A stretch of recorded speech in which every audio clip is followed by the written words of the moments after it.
Welcome to the HMO Property Show. By investors, for investors. Catch us weekly as we discuss all things cash flow positive property investing. Whether you're a seasoned investor, a new landlord, or just curious about property investing, this is the podcast for you. Sponsored by the Co-Living Collective, your trusted partner in creating vibrant and sustainable shared living experiences. Visit us at colivingcollective.com.au to learn more. Welcome back to the HMO Property Show. I'm your host Neil Gibb, and today the question I have for you is, should you pay off your mortgage? Now, I don't think there's a one size fits all for this kind of question. It really depends on you, where you are, where you want to be, what your risk tolerance is, and more importantly, what your goals are. I always come back to my goals. What do you want from life, and how are you going to achieve it? Because if we think about what financial freedom really is, because a lot of people want financial freedom, and a lot of people think $100,000 a year cash flow from a property portfolio is going to give them financial freedom, and to some degree it will. However, if you've got 100 grand a year cash flow coming in and you don't have a job, then it's going to be quite easy to spend that money because you've got nothing else to do. You're not being occupied for 8 or 9 hours per day working for somebody else or working for yourself. So financial freedom isn't just about being debt free, which a lot of the older generation will think. You know, my parents are proud as punch that they've got no mortgage, but they've also got no investments. So what I see is they've got a lot of cash and equity sat there doing absolutely nothing for them, and they've got no cash flow coming in. And knowing what I know now, it kind of frustrates me in a little way. But that's just something I've got to deal with, right? It's not their problem. They're happy as Larry. They've got no debt. They've paid the mortgage off. They're happy as Larry. They're out and about loving life. A lot of people think that paying off your principal place of residence mortgage is the kind of route to financial freedom. But I don't think it's that effective. Yes, it will reduce your monthly outgoings, but you've got to look at the opportunity cost of what that cash tied up can do if it's invested in a different property that's generating a higher yield and higher cash flow than what it would do to have a mortgage on your existing property. So real financial freedom is having enough cash from investments to cover your lifestyle expenses. It's not necessarily being debt free. I've got heaps of debt. A lot of people I know have got lots of debt and they're financially free because it's all good debt. And we've got good debt and bad debt. Good debt is debt that somebody else is paying off for you, tenants, etc. Bad debt is debt that you've got to pay off yourself, and compounds as well. So when we think of credit cards, car loans, that type of stuff. And if you've got a car loan, I'm not opposed about having car loans, but make sure that your investments are paying for the payments on your car loan so that you don't have to work harder to have these things that you want. So, for instance, if you've got $100,000, do you buy a car cash, or do you put that into an asset that goes up in value and produces enough cash flow to pay for the loan or the lease on that $100,000 car? I prefer to have the asset all day long that's kicking cash flow out to pay for the loan balance or the repayments on that car. So using my parents' sort of situation, like what would I do in their scenario? Well, now they're retired, they haven't got many options because they can't really service a loan from a bank anymore. But what they could have do is refinance that property up to an 80% LVR and then pull that cash out and put that cash into multiple income generating assets, and then multiple income generating assets would produce enough cash flow to cover for the mortgage on their principal place of residence, the loan payment on their car, and also pay for their holidays every single year. And they haven't had to work any harder for it. They're just making their money work hard for them. Because when your money is sat in your principal place of residence dormant, it is not working hard for you at all. It is retired the same as you will be when you hit 65. It's just sat there doing absolutely nothing. And look, there's nothing wrong with this, by the way. I'm just here today to give you some ideas and maybe get you thinking a little bit differently as to why this might not be the best move. So we spoke briefly about the opportunity cost of having your money tied up in a mortgage compared to having it into other assets. Now, before we get into that, I want to talk about risk, because everybody's risk profile is different. I get to speak to hundreds of investors, thousands of investors every single year now because of the position we're in and the service that we provide. And what I've come to appreciate is that nobody's situation is the same. Everybody is unique. Everybody's got their own journey, and everybody's got their own goals, desires, and needs and wants. And that's what makes life so cool, right? There's no one size fits all. We're all totally different.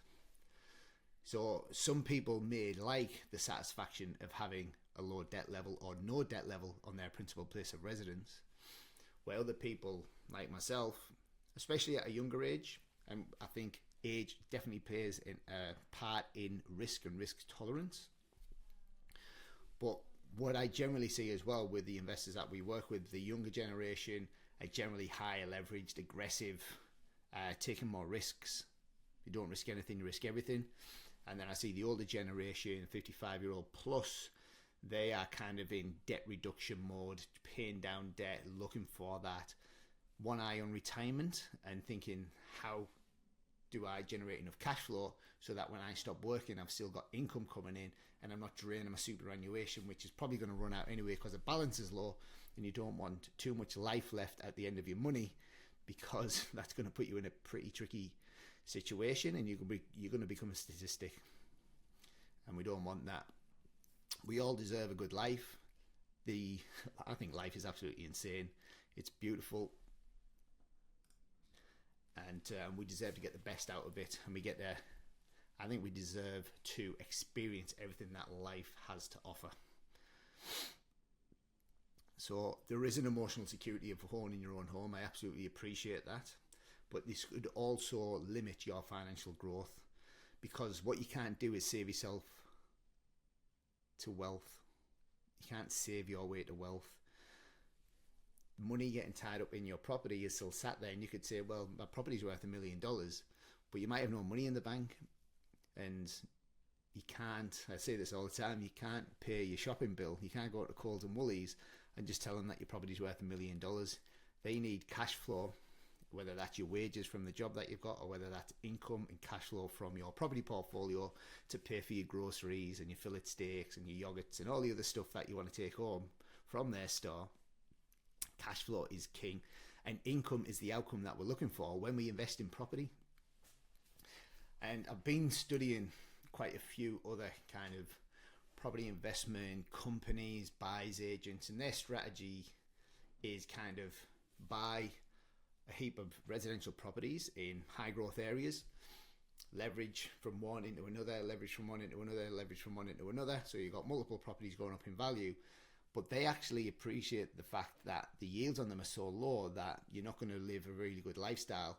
And what they say is, when you get to a certain point, liquidate them assets, pay the capital gains tax, and then move that profit into high yielding commercial property. And I say, why not just invest in a residential property that gives you commercial returns? Then you don't have to sell, you don't have to pay tax. You only have to buy one or two properties. If you buy two properties, two HMOs, and sit back and let them just pay down the debt, you can be debt free in 15 years time, earning over 250 grand a year. And we've modeled this up multiple times for multiple clients, and they're all on the journey now of debt reduction, capital growth, and cash flow. The other thing that is super important to understand and appreciate is the impact of inflation on not only your principal place of residence mortgage, but also your investment properties as well. Inflation erodes the real value of your mortgage debt because it reduces the purchasing power of money over time. So it means your mortgage debt is shrinking as inflation rises. And over time, paying off your mortgage with dollars that are worth less can actually work in your favour, as inflation makes the debt less significant in real terms. So again, if you're investing in an asset, I'm going to talk about the HMO because I absolutely love it and I think it's a game changer. If you're investing in a property and you put 250 grand into that property for your deposit, your furniture park and everything like that, your holding costs during construction, and it generates a 10% yield, and it's at principal and interest, and you use the additional cash flow from that property to pay down the debt, in 12 or 15 years time, you're going to be debt free. And thumbs up there if you're watching on YouTube. When you're recording now on a laptop, if you put your thumb up, it puts a little bubble thumb next to your face. So inflation, as it reduces the value of money, because more and more money is printed into the economy, as it reduces the power of money, it also reduces the power of your debt as well. So it's a good thing to have that debt, because if you've got a debt, if you've got a mortgage, and I probably should have checked this stat prior to starting this podcast, but I don't know how many mortgages are left out there from the low interest rate term. So if you've got a mortgage now that's like sub 3%, firstly, congratulations, you are still riding the cheap money wave. But if inflation's at 3.7 or 3.8% now, it would cost you more money to pay that debt off than it would be to just leave it and just pay the minimum payments on it, because inflation is reducing the value of that debt. And because your interest rate's lower than CPI, it means that you're essentially paying, the government's paying down your debt by creating inflation. Absolutely insane. As inflation rises, your wages and the value of your assets increase, but your mortgage payment stays the same. This means you're effectively paying off your mortgage with cheaper dollars as time goes on. For example, a $500,000 mortgage today will feel much less burdensome 10, 15 years down the road due to inflation. And if you just think about the value of properties and how much they've increased in the last 20 years. And I know Perth, yes, had a bit of a downturn between 2012 and 2017. But prior to that, it had a lot of growth.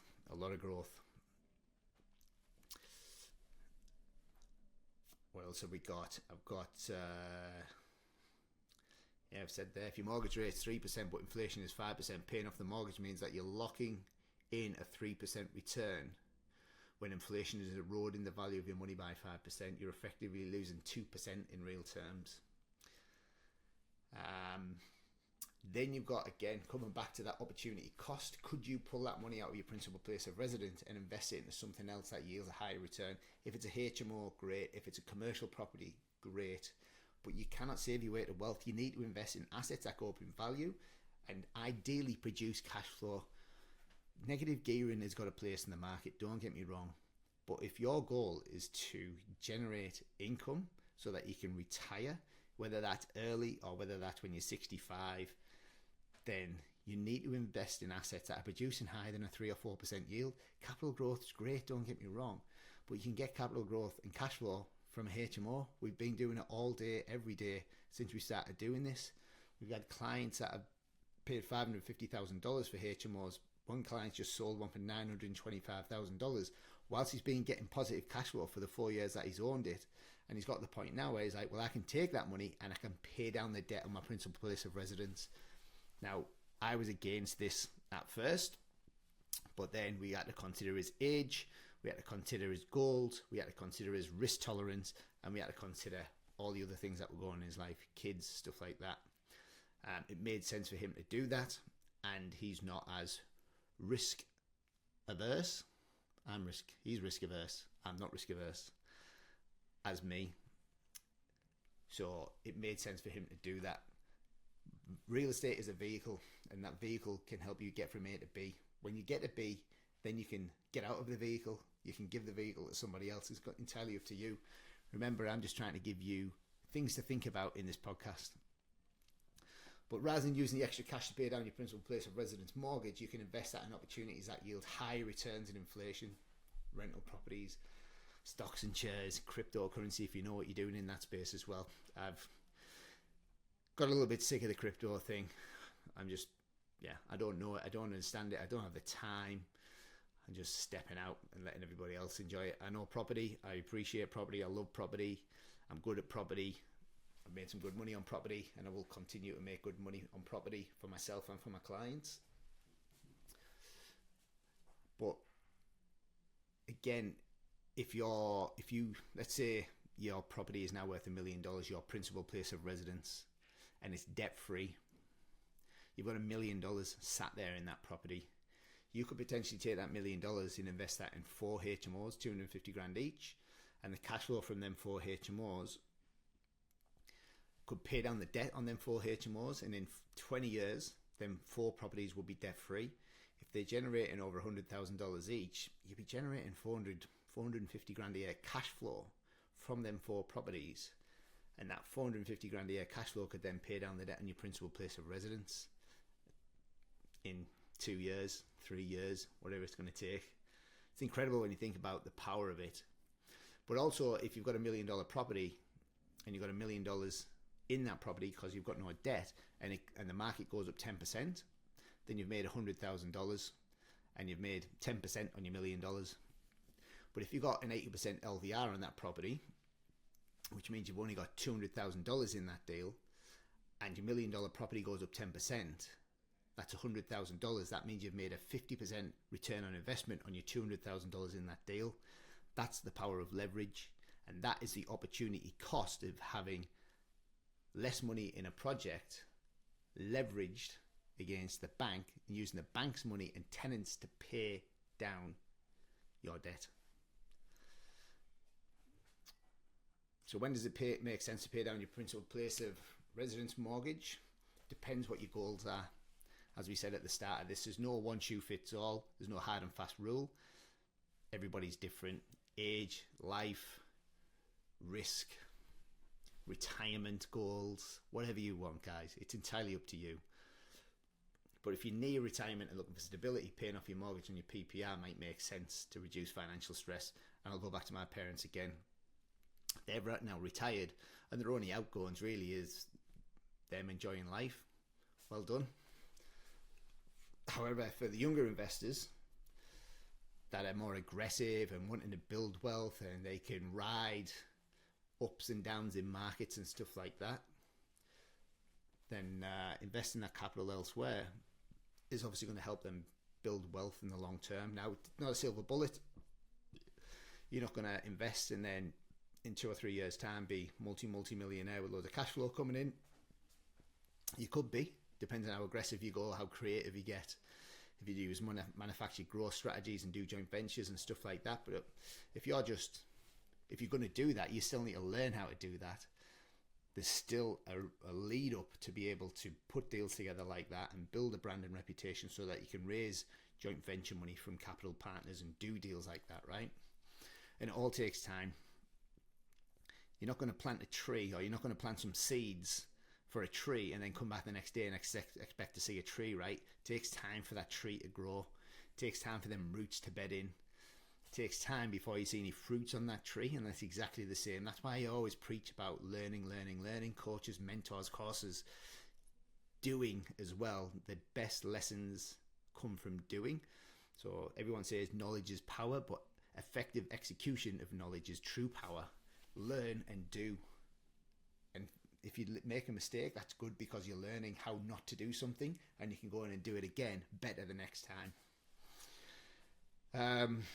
What else have we got? Personal risk tolerance and financial goals. Paying off the PPR mortgage may feel secure, but it comes down to your personal risk tolerance. Some prefer the security of owning their home outright, while others are comfortable using that equity to invest and grow wealth. It all comes down, again, guys, I'm saying it again, I feel like I'm a broken record.